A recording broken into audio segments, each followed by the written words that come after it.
Hi నమస్తే welcome to మర media. నేను మీ కేవీఆర్. వైఎస్ జగన్మోహన్ రెడ్డి నిన్న మాస్ ర్యాంపేజ్ ఆడించిన సంగతి తెలిసిందే కదా. అంటే చాలా రోజుల తర్వాత విదేశీ పర్యటన తర్వాత రాష్ట్రానికి వచ్చిన ఆయన నిన్న తాడేపల్లిలో పార్టీ కీలకమైన నేతలతో సమావేశమై కొన్ని కీలక వ్యాఖ్యలు చేశారు. ఈ నేపథ్యంలో ఇటు వైసీపీలో జోష్ ఎంత నిండిందో కూటమి సర్కారు కళ్ళలో భయం కూడా అంతే కనిపిస్తూ ఉంది. సోషల్ మీడియాలో పోస్టులు చూస్తే అది అర్థమవుతా ఉందన్నమాట. ఈ నేపథ్యంలో రాజారెడ్డి రాజ్యాంగం రాజారెడ్డి రాజ్యాంగం అని చెప్పి ఊరికే ఊదరగొట్టేవాళ్ళు కదా మన కూటమికి సంబంధించిన కీలక నేతలు. అసలు రాజారెడ్డి అంటే ఎవరు ఈ తరానికి తెలియకపోవచ్చు. అప్పట్లో రాయలసీమను గడగడలాడించిన ఒక పెద్ద ఫ్యాక్షనిస్ట్ అని చెప్పి ఆయన మీద వీళ్ళేసిన ముద్ర. వాస్తవానికి ఆయన ఏ పంచాయతీలో కూడా పెద్దగా జోక్యం చేసుకున్నది లేదు. కానీ బ్రిటిషర్ల కాలం నుంచి బైరిటిస్ గనుల తవ్వకాలలో ఇక తన బిజినెస్ను చూసుకొని కోట్లకు పడగలెత్తిండు. అప్పట్లో ఆయన పేరు చెప్తే మొత్తం రాయలసీమలో 4 జిల్లాలు వణికిపోయావని చెప్పి అంటూ ఉంటారు అనమాట. మనకు యాత్ర ఫస్ట్ పార్ట్లో చూపిస్తారు కదా, వైఎస్ రాజశేఖర రెడ్డి గౌరు చరిత్రను తీసుకెళ్లి దింపిరాపో అని చెప్పి ఒక వ్యక్తిని ఇచ్చి పురమాయించి పంపిస్తే అందులో జెండా చూపిస్తే ఊరూరా మొత్తం అందరు కూడా భయపడే పరిస్థితి. అంటే ప్రత్యర్థులు కూడా ఆ జెండా చూస్తే భయపడే పరిస్థితిలోకి వెళ్ళిపోతారు అనమాట. సో అట్లా అంటే అది పెద్దరికం కావచ్చు, ఫ్యాక్షనిస్ట్ ముద్ర కావచ్చు, ఏదైతేనేమో కానీ రాజారెడ్డి ఆ రేంజ్లో రాయలసీమ మీద పెత్తనం చెలాయించాడు.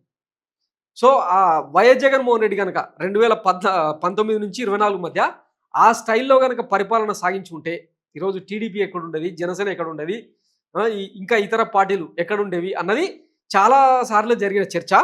సో ఒకవేళ నెక్స్ట్ చెప్పిండు కదా, కార్యకర్తల కోసం ఎలా పనిచేస్తానో వచ్చే ఎన్నికల్లో చూపిస్తా, వచ్చే అంటే ఈ 5 ఏళ్లలో చూపిస్తా, వచ్చే 5 ఏళ్లలో మనదే అధికారం, రాబోయే 30 ఏళ్ల వరకు ఖచ్చితంగా రాష్ట్రాన్ని ఏలేది వైఎస్ఆర్సీపీని అని చెప్పి ఆయన అంత కాన్ఫిడెంట్గా చెప్పడానికి కారణం ఏంటంటే, సర్వసాధారణంగా ఏ పాలకుడైనా ఏ ప్రజాప్రతినిధి అయినా తన ఓటమి నుంచి గుణపాఠాలు నేర్చుకుంటాడు, తర్వాత పోగొట్టుకున్న దాని నుంచే తిరిగి వెతుక్కోవాలనుకుంటాడు.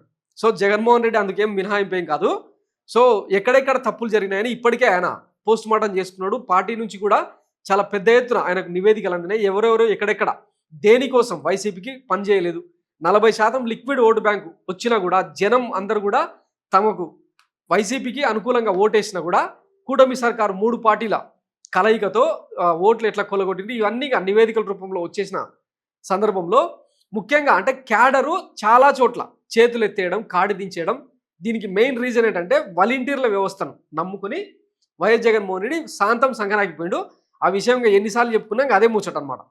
సో వాలంటీర్లకు పెద్దపీట వేసి కార్యకర్తలను క్యాడర్ను పూర్తిగా నిర్వీర్యం చేసుకొని తన గొయ్యి తానే తవ్వుకున్నాడని ఇప్పటికే పలువురు విశ్లేషించారు.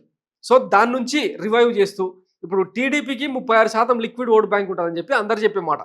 ఎందుకుంటారో అట్లా అంటే టీడీపీ అధికారంలో ఉన్న ప్రతిపక్షంలో ఉన్న ఖచ్చితంగా ఆ పార్టీని నమ్ముకొని మాత్రమే రాజకీయాలు చేస్తుంటారు ఆ పార్టీ కార్యకర్తలు. దానికి కారణం ఏంటి అంటే ఆ పార్టీ చేసే ఇక అదేమంటారు ఇన్సూరెన్స్ల దగ్గర నుంచి కావచ్చు, ఒక కార్యకర్తకు కష్టం వచ్చిందంటే స్థానిక లీడర్లందరూ కూడా పోయి వెన్నుదన్నుగా నిలవడం, అండగా నిలవడం, పార్టీ సెంట్రల్ ఆఫీస్ నుంచి కాల్స్ చేసి మాట్లాడడం, కీలకమైన నేతలందరూ కూడా మాట్లాడుతూ ఓదార్పుని ఇవ్వడం, ఇట్లా చాలా రకాల చర్యలు తీసుకుంటారు అనమాట.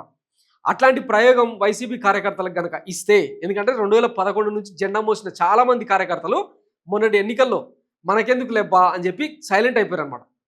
ఇప్పుడు అట్లా కాదు, ఒకవేళ రాజారెడ్డి లాగా క్యాడర్ను కాపాడుకుంటూ తనకు వెన్నుదన్నుగా నిలిచిన నేతలకందరికీ ఖచ్చితంగా అందిస్తే, చేయూతనిస్తే ఎట్లా ఉంటుందో చూపిస్తానన్న కోణంలో ఆయన నిన్న మాట్లాడిందనమాట.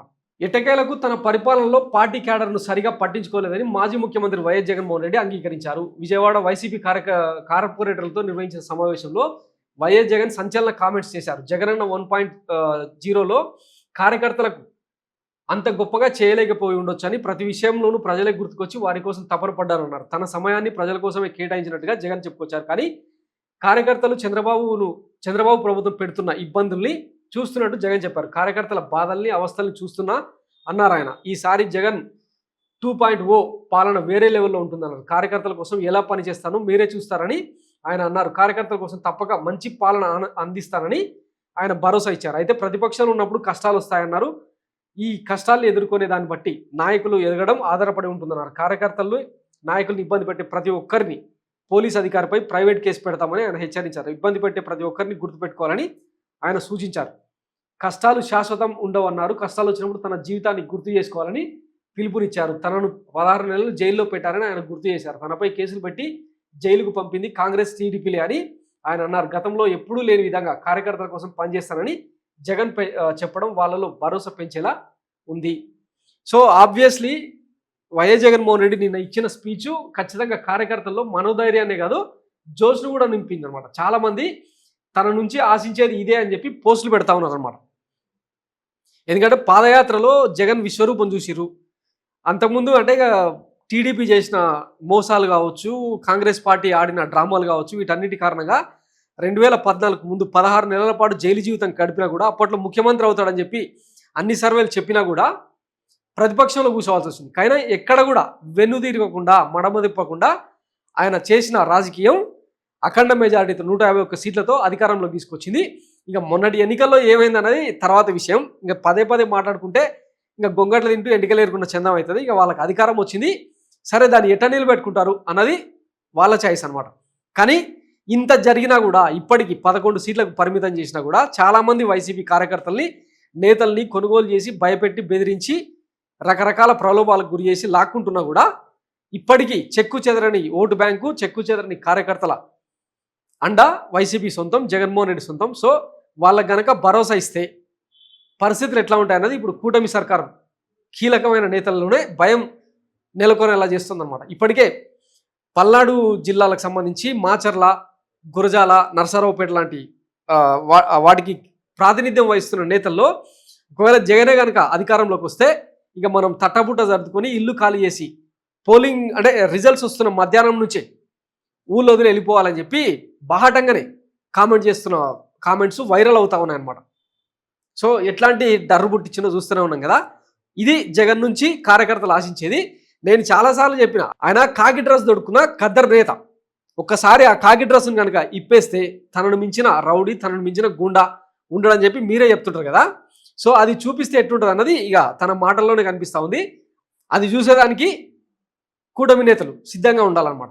Thanks for watching Mara media. నేను మీ కేవీఆర్. Thank you.